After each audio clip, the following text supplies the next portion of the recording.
This is a session called Getting That Yes, Thinking Differently About How to Get That Approval. Our speaker this afternoon is Robin LeBlanc, who is a facilitator and consultant for RHL Strategies.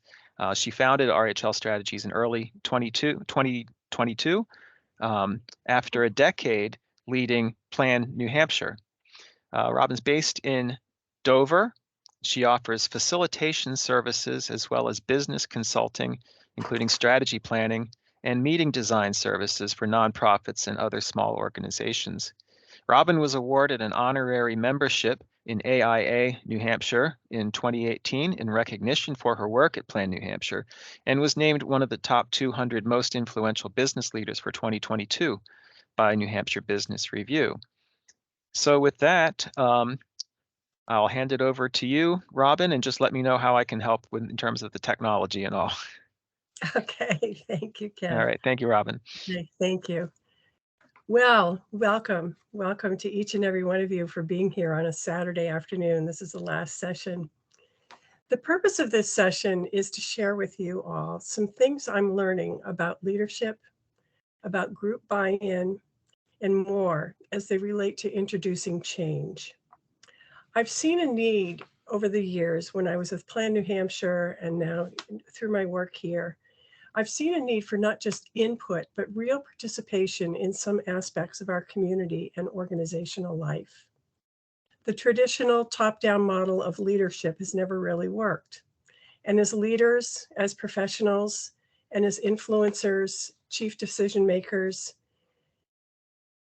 this can be really frustrating, can it? Especially when we know we have a good solution to a particular issue. Since stepping down from Plan New Hampshire, I now have time to explore this a little more, and I want to share what I've learned with all of you. So today I'll be mostly talking about contexts that we run into in municipal and community work, but many of the concepts that we'll be talking about can be applied in just about any organizational setting. You're each here from a different place, so you'll all have different takeaways. I can't tell you what you're going to take away from this.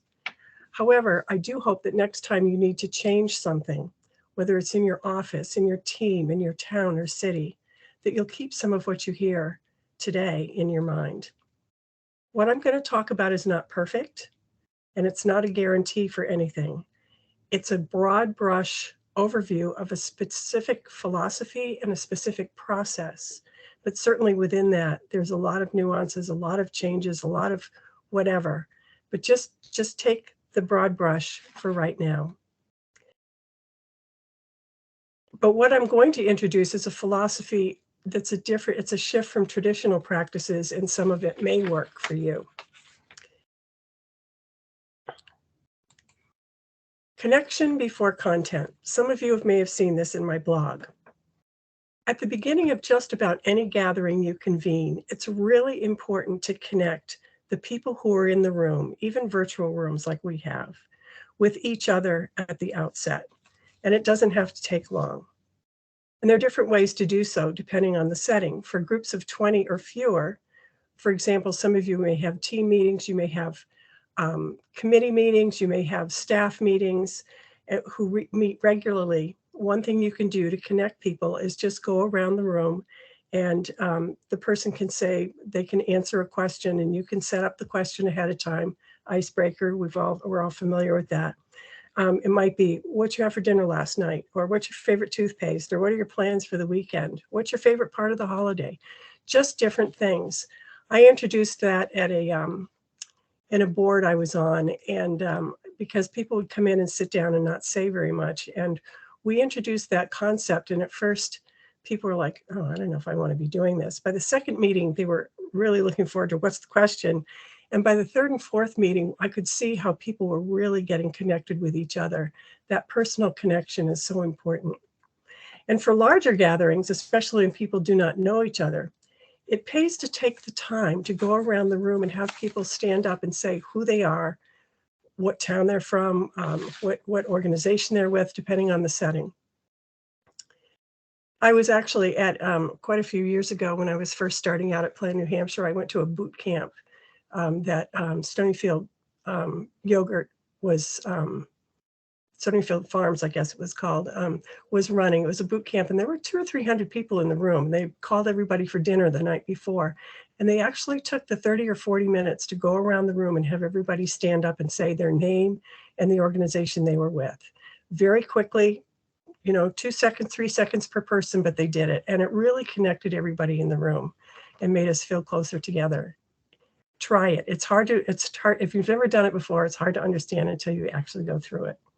So for us today, I don't know how many of us there are here in this room at this session, but so that we can connect a way that we can do it, you all, this is different from your earlier sessions. You all have the capacity to undo, to open up your cameras and open up your microphones. And I invite you to do that right now. And most of you are probably drinking something. It might be coffee, it might be water. It's Saturday afternoon, maybe you're onto something a little more interesting, but you're drinking something. So I invite you all to open up your cameras, open up your microphones, and hold up your cup and say cheers to everybody else in the room, and we can all connect together. So cheers to all of you. Cheers. Cheers. There we go. Cheers. Very good. So we can connect that way. Now, for those of you, everyone here, could you please in the chat just type in your name and the town that you're I guess we're not Zooming on this one, we're Teams, that you're calling in from. So what town are you with? Just put that in the chat so we get a sense of who's here. So that's great. Okay. Does this sound familiar? How often have you been here? Say you're a planner and there's a dangerous intersection in town. You propose a roundabout and you hire a landscape architect and traffic engineer to do up some preliminary sketches. You present it to the community for feedback because that's what you do, right? And you get pushback. What about the fire trucks, right? Or maybe there's an article up for the town at town meeting. It's really going to benefit your community. You know that. It's on the ballot and it gets shot down. Or maybe as a manager, you see a particular process as cumbersome and inefficient. Why are we continuing to do this? So you bring the team together and you tell them you'd like to do things differently. And it doesn't go well. How can we get to yes? Over and over, this happens. You have the best interests of your community, your team in mind. You're the leader. You're the professional. You're the manager. Maybe you're even the owner. So it should be up to you, right? And you know what's best for them. Why the pushback?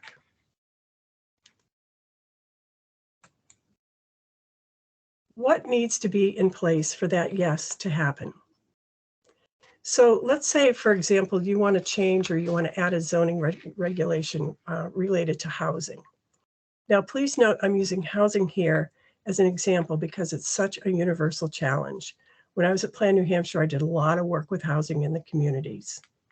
Invest New Hampshire, the people at Plan New Hampshire and New Hampshire Housing and UNH Cooperative Extension and the Invest New Hampshire program are doing a really great job. So I'm not saying that they're not. I'm just using this as an example because it is universal and most people can understand that. They also have the Housing Academy that they work with. So a lot of this can be worked through according to the Housing Academy. But I'm going to be more of a kind of a broad brush. So if you have a zoning regulation for housing and you want it to get to yes, what has to be in place? You have to have the political will to get it on the ballot, and you have to have the public will, right? You have to have, they have to be convinced that it's got to happen. There has to be support for this. And in order for that to be in place, what has to be in place?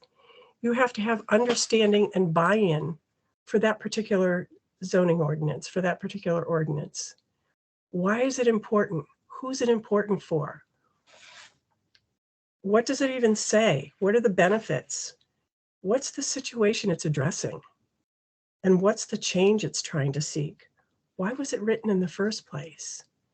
And in order for that to all be in place, there has to be a common understanding of the situation as a whole, right?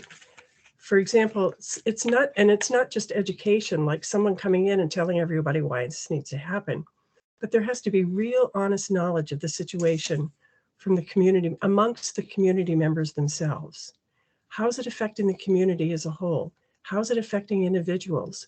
What other impacts does this, in this case, housing situation, have on your community? Then you need to have a common understanding of what this particular solution, the zoning ordinance change, why is this important? So this is where we are going to start. Now, most of us know that for something new to happen, especially when you need the community's buy-in, we need to pull people together for their input, right? We already talked about that. The broad term for this, as you know, is community engagement. Typically, a planner or designer will set up a meeting for the public on a particular evening. The aim is to get feedback for a particular idea or a design or whatever, what have you. And after a brief introduction, they reveal their ideas. How can I go beyond from where I am here and scroll over to more? Let me take control and then you can take it back and see if that helps. Okay, sorry, folks. Yeah. Okay, so now you go ahead up at the top and click on take control, see if. Take back? Yeah. Okay. Are you able to advance it now?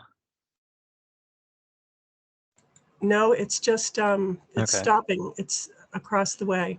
It says presenter has turned off participant navigation.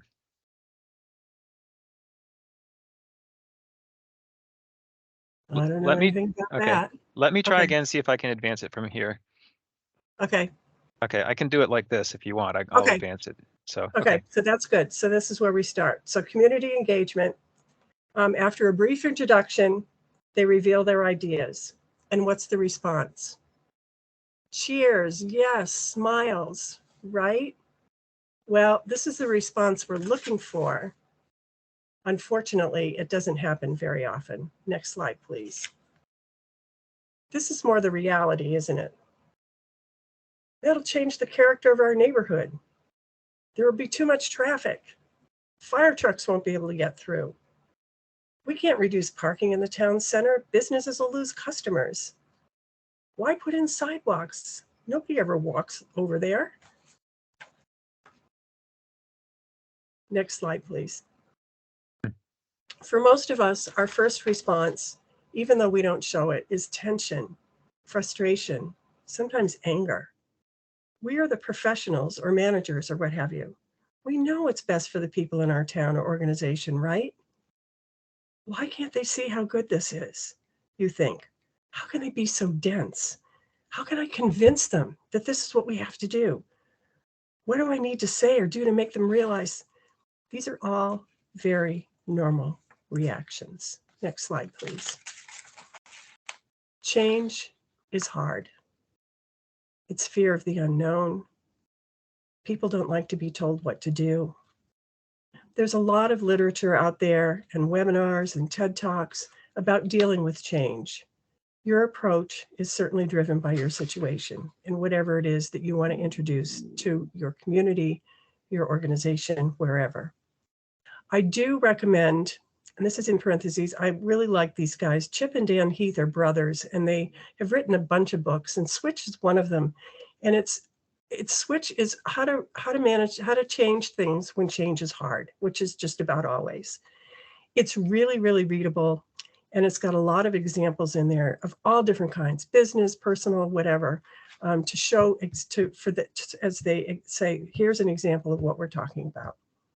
And at the base of it, at the foundation of it, they talk about how our rational brains, so as a personal, you could say, I know I need to eat better.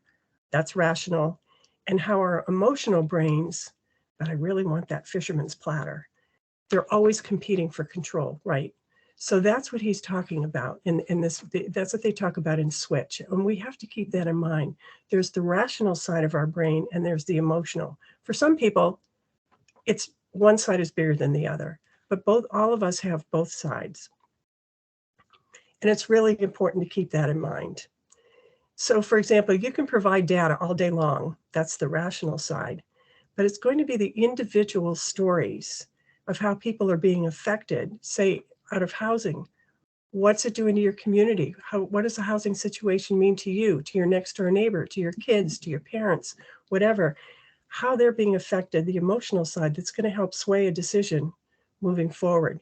And speaking of individual stories, I read someplace within the last year or two that telling individual stories, believe it or not, it sounds counterintuitive, is a lot more powerful than talking in generalizations.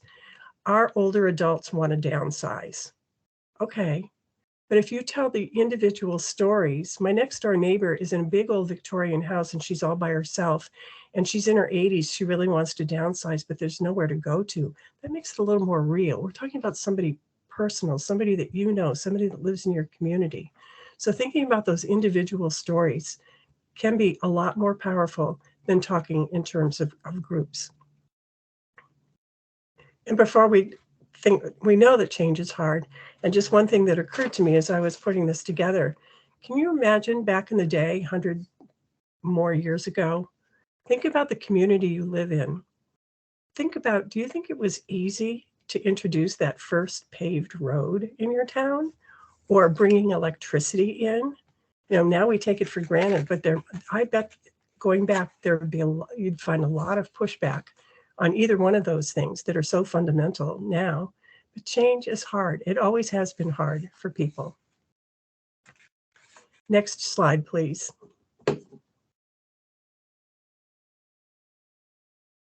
So this is the change equation.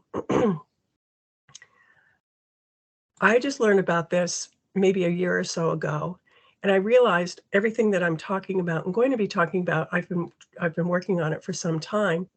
I saw this and I said, yes, this is exactly what I'm trying to say. This is exactly a process that supports what I believe in and I think can really fits into the philosophy that I'm going to be talking about. So the change equation was actually introduced by Gleichner, and it was brought into, and then it was published by a couple of folks back in the 60s.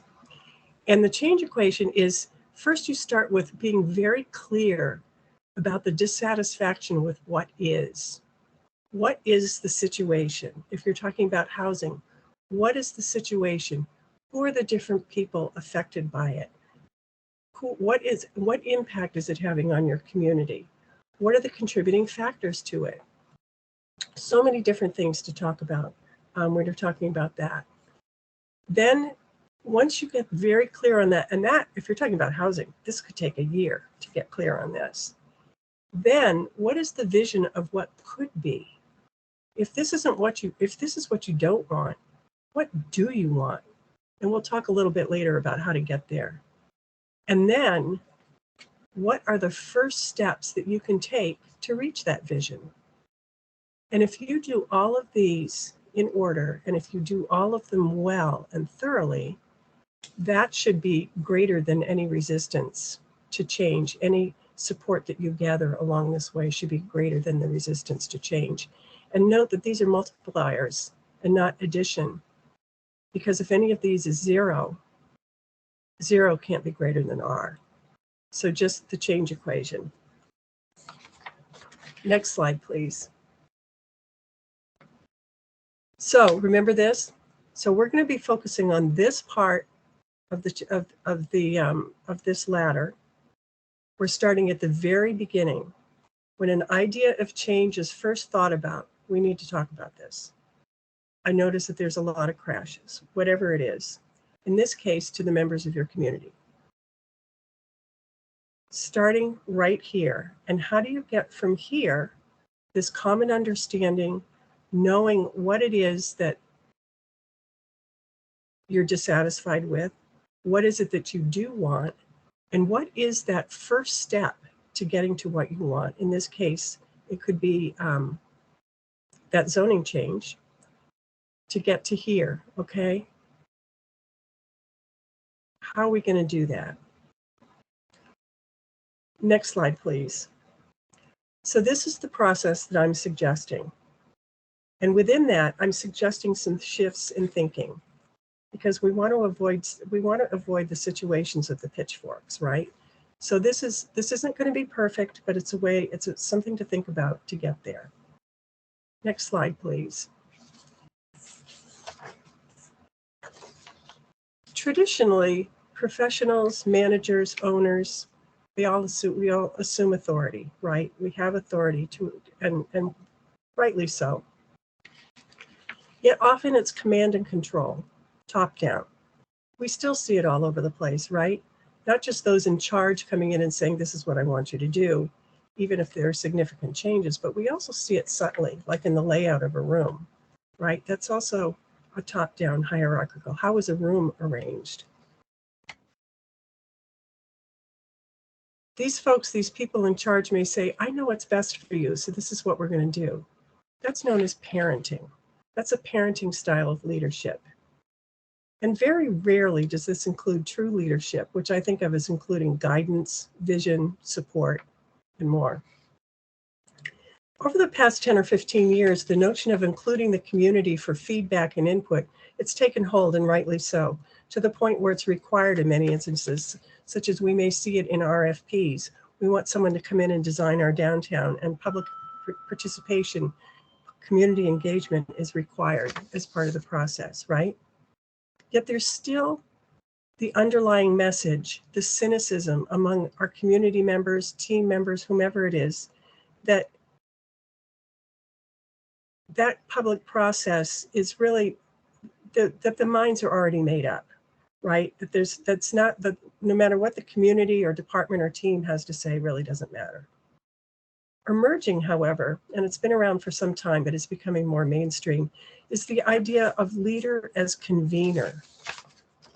Changing that relationship between the leader, the professional, even sometimes that owner, and the people in the room, the people they lead, the people to whom she's saying, we need to talk about something. The change is going from parenting, I know what's best for you, to partnering. Let's look at this together. Peter Block says that a leader as a convener means that while we keep our own point of view, we leave our self-interest, our own as leaders, self-interest at the door, and we show up to learn rather than to advocate. And not only does this bring people together and connect them in a more level playing field sort of way, it's also a way to foster a sense of ownership of the situation. Your team members, your community members start to feel that they have some ownership of whatever the situation is that you're talking about. It's letting go of our belief that change happens as a result of leaders' actions. Instead, it can be a result of engagement and grassroots efforts, your team, your community.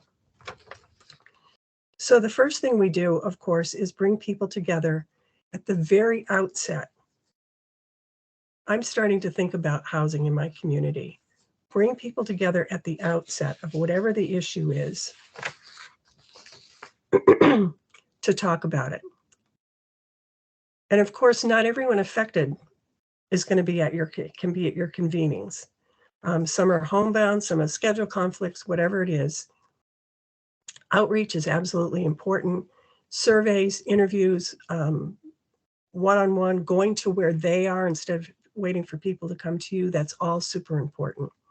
What you need is to get what they have to say, their thoughts on the matter, their viewpoints on the matter. Next slide, please. And when you open your conversation, do not lead it with solutions. That's been my mantra for many years. And that's why I wrote this in red. Do not lead the conversation with your with your solution. And I want to thank Sarah Reitzman for also bringing this up in her talk earlier today. Instead, I invite you to introduce the topic as broadly as possible. You might say, we're concerned about the number of crashes at this intersection. Or you might say, we've heard comments that there's not enough parking downtown. Or, like everywhere else, housing is an issue in the community. Those are opening statements, inviting people to say, then, how do you see the situation? Who or what do you see it as affecting? What are the impacts that it's having? What questions you ask, how you frame them, how you respond, and how the conversation goes. These are all critically important in not only gathering the information, but in building trust between you and them, between you and the people that are in the room, and also among the people who are in the room. Because as we know, change happens at the speed of trust.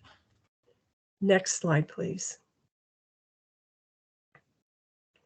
When you have an idea and you want to talk about an issue, like, excuse me, places to live, or whether to renovate that school or build a new one, keep in mind that what you're thinking about reflects your point of view. Excuse me. No matter who you are, what your position, your point of view is based on where you sit. I had a professor in business school. He'd always say, where you stand depends on where you sit, right? What your knowledge base is, your life experiences. And when you bring those other people in to talk about it, they have different views based on their own unique backgrounds, their own unique knowledge, their own life experiences. So look at this image, for example. This isn't really point of view, but it kind of illustrates how people can look at things differently. Do you see a vase? Or do you see faces? Now, I do acknowledge that this is pretty simplistic. Some points of view are based on erroneous information. Some points of view are based on not enough information or no information. It's just opinion.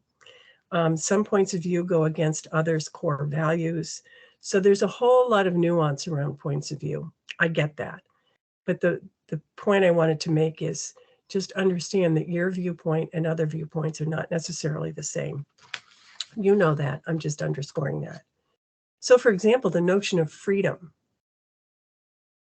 For some people, to be free means to be able to do what they want. Freedom to, with minimum or no regulations or parameters.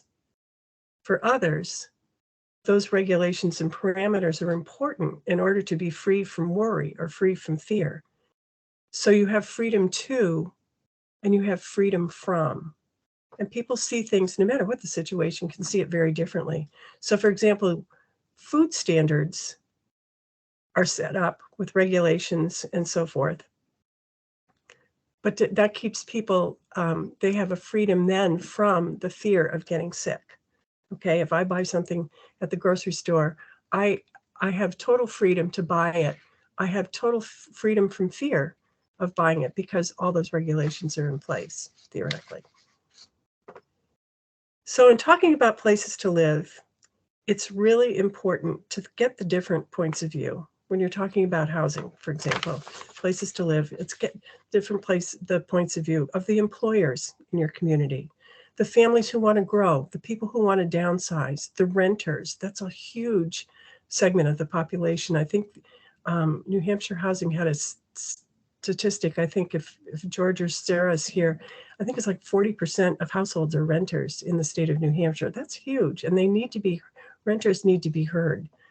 People who need choice in design or size or price point.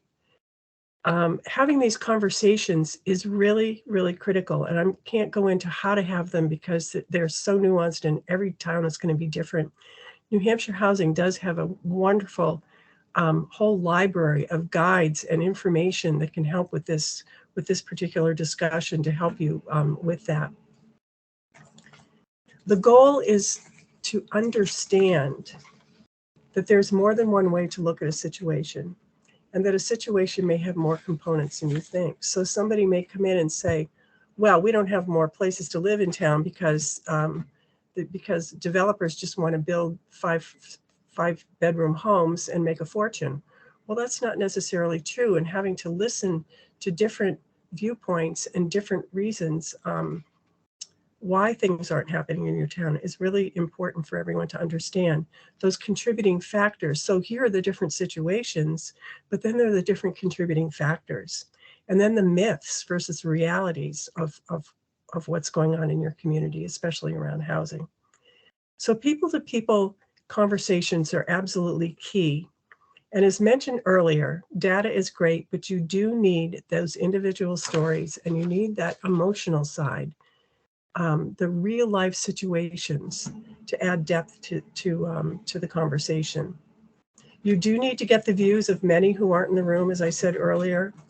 Keep in mind, all of these conversations are starting to build that foundation for whatever comes out of it. In this case, that zoning change. Next slide, please. What you're doing when you're entering into these discussions as leaders and decision makers is to put aside, as we said earlier, our ideas and what we know are the issues and solutions. We know all that. We have that point of view. And we need to totally open ourselves to what's known as sitting with not knowing. So when we go in and we know it's our own point of view, we're going in and saying, let's talk about this. We really need to be sitting with not knowing. Power and authority are traditionally linked with knowledge, but here we let go of that. And we basically start with a clean slate. As someone said, check your power at the door. This is a fundamental of humble or servant leadership. A leader can't know everything, even though we're expected to, right? So you as a planner, you can't be expected to know everything, every single corner of town, who lives there and what their thoughts are. A good leader or owner or whomever, you may be so high up, you don't know anymore if in your own organization how the daily stuff happens anymore and how it works and why it's doing that way. And that's okay. But you need to acknowledge that you don't know that. And a good leader will acknowledge it first to herself or himself, and then acknowledge it to the team. I don't know how this works. Can you explain it to me? What is it that you're thinking around this issue, whatever it is? And the way to find out what you need to know is to ask questions, carefully frame questions, and then listen. Listen with openness and with curiosity. Listen to learn from whoever is speaking, and ask more questions and learn more. Put whatever it is that you know and are thinking aside and do that. Next slide, please. So your job is not to manipulate whoever it is into doing what you want. Your job is to show up and to learn rather than to advocate. Next slide, please. Your job is to create a process. It's a space for creating awareness of the situation from various points of view. And keep in mind, it's not yet time to talk about what to do about it, but just creating that awareness. Next slide, please. Next slide, please. Yeah, I didn't like that slide. I wrote it last week and I've changed what I'm talking about a little bit, so that slide doesn't mean anything anymore, but this does. So once you're able to do the D, describing that dissatisfaction, the discontent, what is it? Who is it affecting? How is it affecting our community? What are the myths and realities?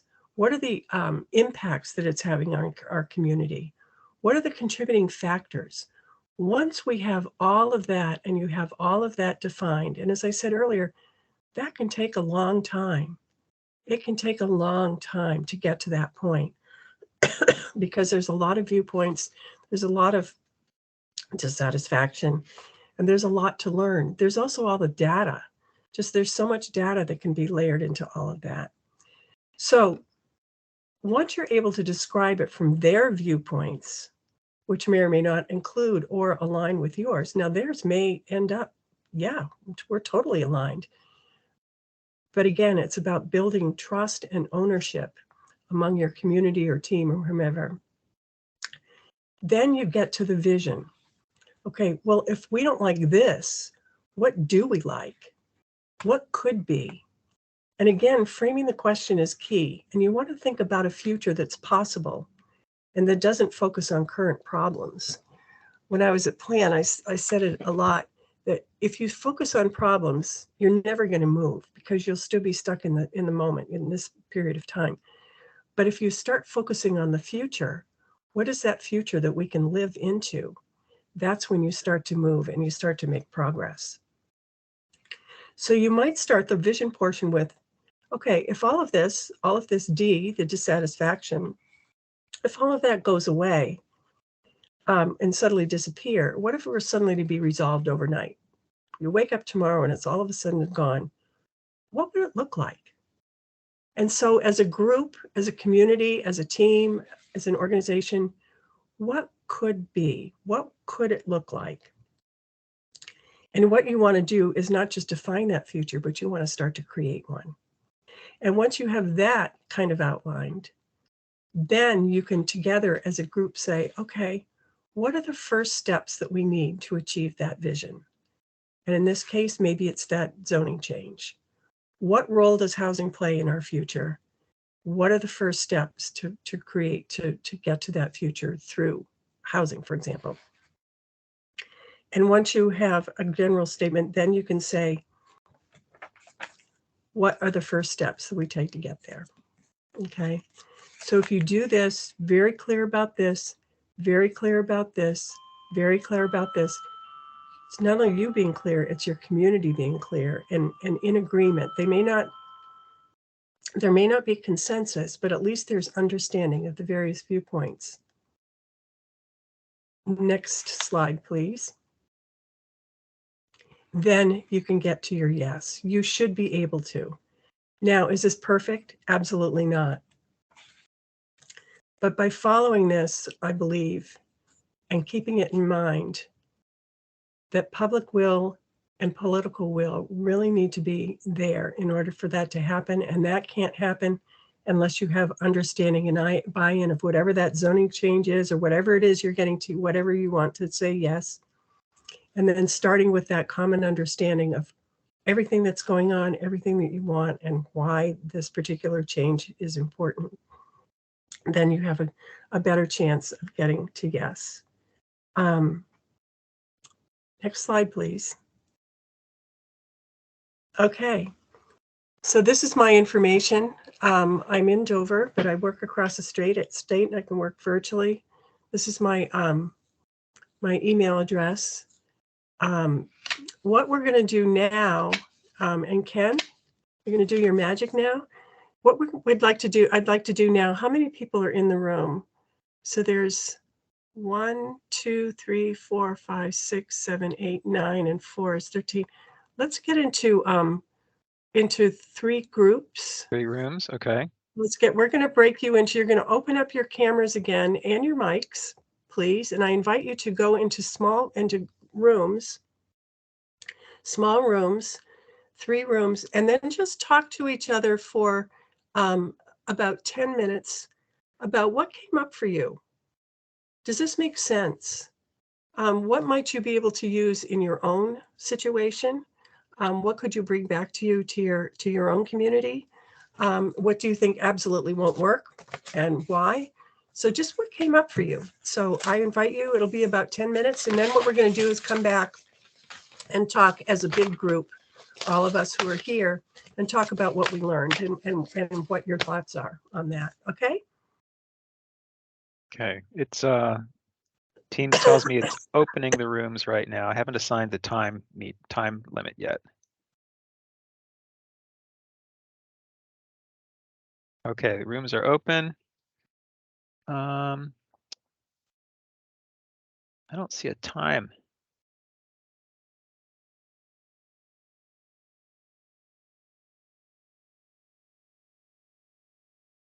see.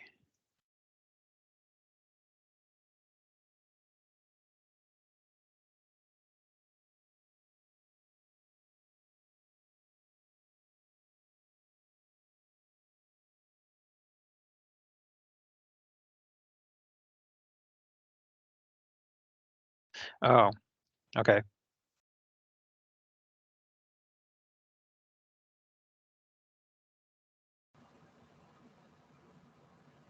All right, we're back. I'm going to do that again. I Okay. thought last time I did this, we had a time limit we could put on, and I'm not seeing that anywhere. So I'm going, oh, I know where it is now. I apologize. It's been a day or two since I practiced this. Okay. Let's, I'm going to do it again. I'm waiting for Teams to finish telling me it's closing out. I'm going to start it over. I'm sorry. and somehow I got into a room. Yep. But I don't know if that person is how do we get back to the main room if we're all by ourselves? Well, right now, we're in a situation where Teams says it's closing the rooms, but Oh, but you know what? There's only a few people left, so why don't we there we just go. have one big room? I've got it now. Okay. I'm going to set, first of all, I'm going to set the time to 10 minutes, and it's got automatically move people to rooms. So we'll try that, and maybe it'll be a little easier to get going here. Okay, I'm getting out of settings. There's 3 rooms, and now I see there's going to be 3 people going into rooms 1 and 3, and then just 2 people. Shall I make it 2 rooms instead? Yeah, let's make it 2 rooms. Okay, And I'm not in a room. right. Let's see if I can do this.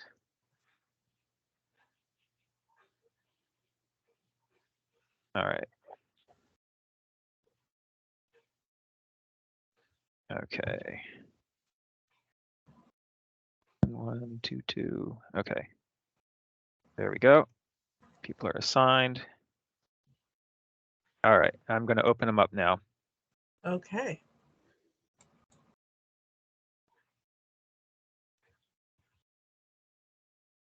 Now mine says join room 2. Okay. I don't want to. You as a presenter, you can join either room. You can bounce back and forth.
that role till October, but anyhow, I'd love to meet with you sometime.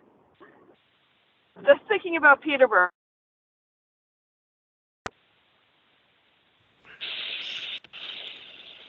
Okay.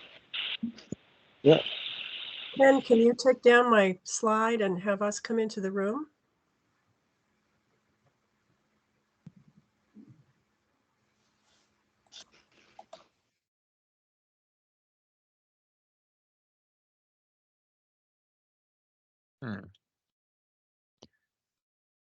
Okay, looks like the room's reopened. Was that intentional? Did somebody do that, or? I'm going to close them.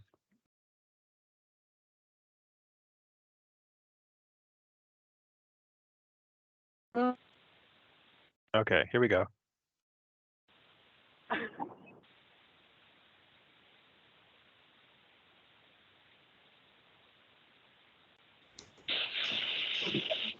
Okay, we're back again. All right. I think that happened when I hit stop sharing. It switched, somehow the software put everybody back in the rooms. Oh, But we're all here now. But not everybody's in the room. I don't think everybody's here. I have, well, let me look at the number of people we have right now. We're down a few. So all Yeah. of 9, there are 9 of us now. And Yeah, so but there I are see 9 a people bunch here. but there's no, there's 5 people not in the room. There are a few people who are muted and also no camera. Would you like them? Would you invite them? We invite them to put their cameras on if you wish. And they can turn their cameras on or leave them off. That's great. Joanne Duffy, I want to see your face. I haven't seen it in a long time.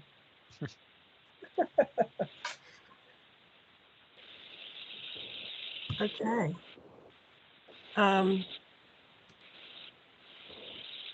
Well, if people don't want to turn on their cameras and turn on their microphones, I guess we don't have a whole lot to talk about, do we? I just wanted to open this up now to have just general conversation about what you learned and what you think. Is any of this useful? Did it resonate with you? Can you take it back to your own community? Anybody want to mention anything and open it up? Can I speak? My name is Stephanie Of Hurley. course you can. And I love the process that you're teaching us. And I live in Peterborough, New Hampshire, and we tried to go through a process similar to that a couple of years ago, and it was it kind of blew up and was disbanded and didn't work because well, who knows why, but I think people came in with ideas about what they didn't want. And, you know, I mean, I wasn't leading it at all, but at the time, but so that I think one of the things that I felt about it was that the facilitator wasn't sticking to the rules and letting certain people speak meanly and, you know, not kind of stopping some of the stuff that was happening. But you know, in terms of what I want to do to go forward is I am on the planning board. I'm the chair of the planning board, and I would like to do more community engagement. And I'm just very concerned about the right to know, where there are limitations on how, you know, how many committee members can be in the same room talking about specific issues at the same time. And they have to, you know, be noticed and all kinds of things like that. So that's a concern that I have with, you know, we've just gone through a long process of developing a lot of zoning amendments, which we're putting forward and most of them have to do with housing, trying to, you know, be more friendly to housing, especially affordable housing. And I was disappointed in the turnout of people at our meetings, but you know, it was like that was the only engagement that I felt that we were allowed to do as a planning board member. So that's a conflict that I have between, you know, having a group that comes together and being on the planning board and wanting that group to actually be able to contribute towards specific changes. So That's very valid. And I think I'm going to look into that for you. For some people, it doesn't seem to, some communities, it does, that seems to be, they're more mindful of that. It's not that others are ignoring it and saying, oh, that's not important, but it is. And so that's really interesting that you brought that up. So thank you, Stephanie. Anybody else? I can. This is Susan Peters from Dublin. I'm sorry, I'm in the car, so if it's bothering you, I can tune out. But we did get an Invest New Hampshire grant, and we're forming a housing committee. And I've been to the Housing Academy sessions, and oh, good for you. They do, yeah, they do talk about, you know, small and larger group community engagement, everything from key informant interviews to yep. focus groups to doing something larger and perhaps a charrette. And so I think, you know, the key informant interview is going to be one-on-one, so that shouldn't be a right to know. And that's really just hearing people about their experiences. It's not, you know, developing proposals. It's just hearing people, you know, as you said before we broke out, all the different groups. And in fact, we've got a spreadsheet now, and it's got so many categories of names, and of course people overlap in the different categories, but we've got many names on that list, and we'll be adding more. I'm not sure how many we'll be able to interview, but we're working on that. And then, and if you host a public charrette, or, you know, depending on how you do a focus group, it seems there must be a way to work with that with Right to Know. I would think so, and I would think that New Hampshire Housing or UNH, who's running the Housing Academy, I should think that they would be able to answer that question. But I'd like to know myself, so I'll be looking into it as well. Thank you so much. That was great. That was great, Susan. Yeah, good for you for doing the Housing Academy. There was a whole presentation this morning about what they cover and all that sort of thing. So yeah, that was great. Good. Anybody else? Any words of wisdom? Any comments?